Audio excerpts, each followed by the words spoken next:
Brain টিউমারের চিকিৎসায় আসছে আধুনিক চিকিৎসা গামা নাইফ। কলকাতার ইনস্টিটিউট অফ নিউরোসায়েন্সেসে শুরু হলো এই আধুনিক প্রযুক্তির দ্বারা ব্রেন টিউমারের চিকিৎসা।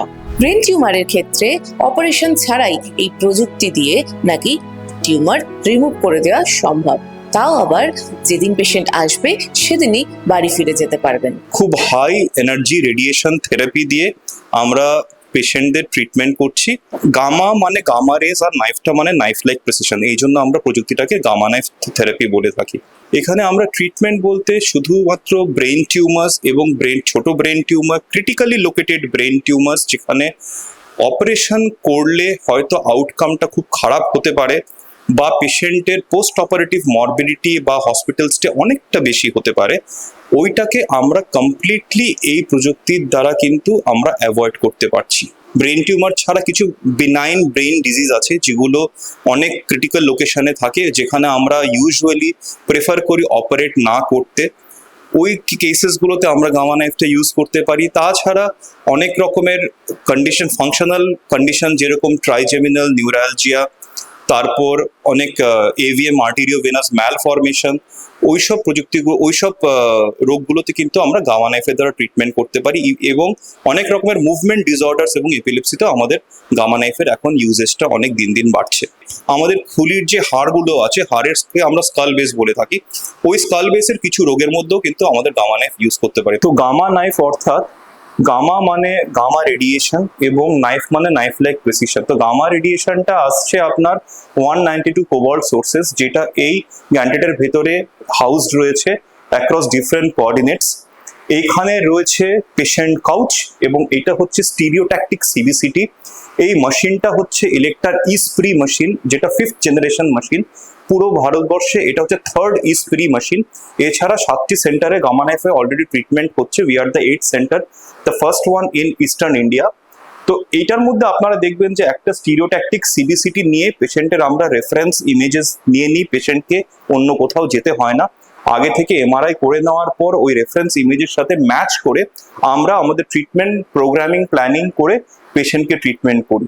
তো রেডিয়েশনটা যেটা আসছে, রেডিয়েশনটা মূলত আসছে cobalt 60 radiation sources, 192 in number, যেটা ভেতরে রয়েছে।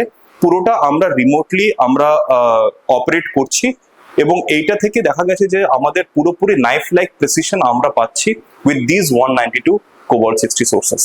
তো অর্থাৎ আমরা যাই ট্রিটমেন্ট করব, যেহেতু নাইফ লেখা আছে, এর অর্থ এই না যে কোনো রকমের কোনো কাটাছেঁড়া করা হবে।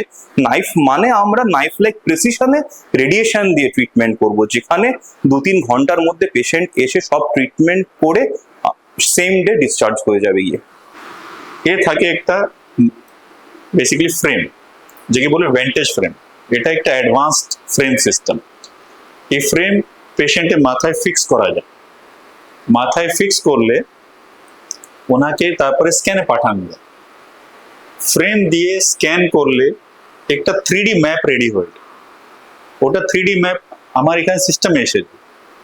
3D ম্যাপে কোন জায়গায় টিউমার আছে ওটাকে লোকালাইজ করে টার্গেট করা যায়, কমপ্লিট প্ল্যানিং করা যায়, যাতে টিউমারে যে ডাইরেক্টলি রেডিয়েশন দেওয়া যাবে ও রেডিয়েশন নর্মাল ব্রেনে কোনো ড্যামেজ করে। That is the plan.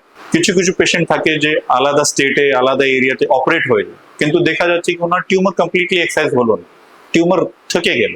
তো ওনার জন্য কি করা যায়? ওনার জন্য একটা গামা নাইফ দিয়ে যে রিমেনিং টিউমার পার্ট আছে, ছোট পার্ট যে থেকে গেছে, ওকে দিয়ে ওর গ্রোথকে কন্ট্রোল করা যেতে পারে। সো এছাড়া মাথায় কোনো কোনো ভেসকুলার মালফরমেশন থাকে, যেকে আর্টেরিওভেনাস মালফরমেশন, ক্যাভারনোমাস, ব্রেন স্টেম ক্যাভারনোমাস, ও এরিয়া যেখানে অপারেশন করতে গেলে পেশেন্ট অন টেবল মারা যেতে পারে। লোকজন ও অপারেশন করে না, কেন? Life risk, very high life risk. ওরকম পেশেন্টে গামা নাইফ দিলে না তো ডাইরেক্টলি কিছু কাটাছড়া হবে, ও পেশেন্টের রেসপন্স ভালো করে দেয়। আমাদের হসপিটালে, আরকে হসপিটালে recently gamma knife machine introduce করা হয়েছে। এই মেশিনটি গোটা ইস্টার্ন রিজিয়ন অফ ইন্ডিয়াতে সর্বপ্রথম আমাদের হসপিটালে ইন্ট্রোডিউস করা হলো এবং এর কিছু বিশেষ সুবিধা হলো এটা স্পেসিফিক্যালি নিউরোসার্জিক্যাল ডিজিজের জন্যই তৈরি। এতে অন্য ধরনের টিউমার বা অন্য ধরনের ক্যান্সার এতে ট্রিট করা যায় না। শুধুমাত্র ব্রেনের এবং আপার সার্ভাইকাল স্পাইনের কিছুটা পোর্শন এই মেশিনের মাধ্যমে ট্রিট করা সম্ভব হয়। আর গামা নাইফের যেটা বিশেষত্ব, এটাতে কোনো কাটাকাটির ব্যাপার নেই, হ্যাঁ, শুধুমাত্র একটা মেশিনের মধ্যে 1 ঘন্টা মতো শুয়ে থাকলে তাতেই ট্রিটমেন্ট কমপ্লিট হয়ে যায়।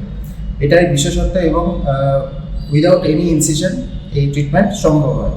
অ্যান্ড আরও একটা জিনিস, এই মেশিন গোটা ইন্ডিয়াতে খুব কম জায়গাতেই রয়েছে, এবং এটার জন্য কিছু স্পেসিফিক জিনিসপত্রর প্রয়োজন পড়ে, সেগুলো আমাদের এখানে সব কিছু অ্যারেঞ্জ করা পসিবল হয়েছে।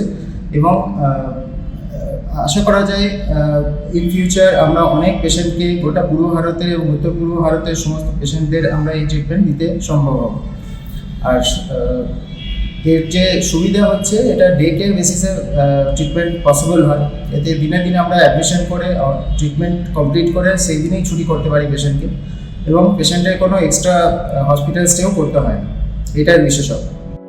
ব্রেন টিউমার সহ বেশ কিছু নিউরোলজিক্যাল সমস্যায় অপারেশন ছাড়াই চিকিৎসার নতুন সম্ভাবনা গামা নাইফ, যেখানে অনেক ক্ষেত্রেই একদিনেই চিকিৎসা আর তারপরই বাড়ি ফেরা সম্ভব। মস্তিষ্কের জটিল রোগ মানেই যে বড় অপারেশন, সেই ধারণাই বদলে দিচ্ছে গামা নাইফ।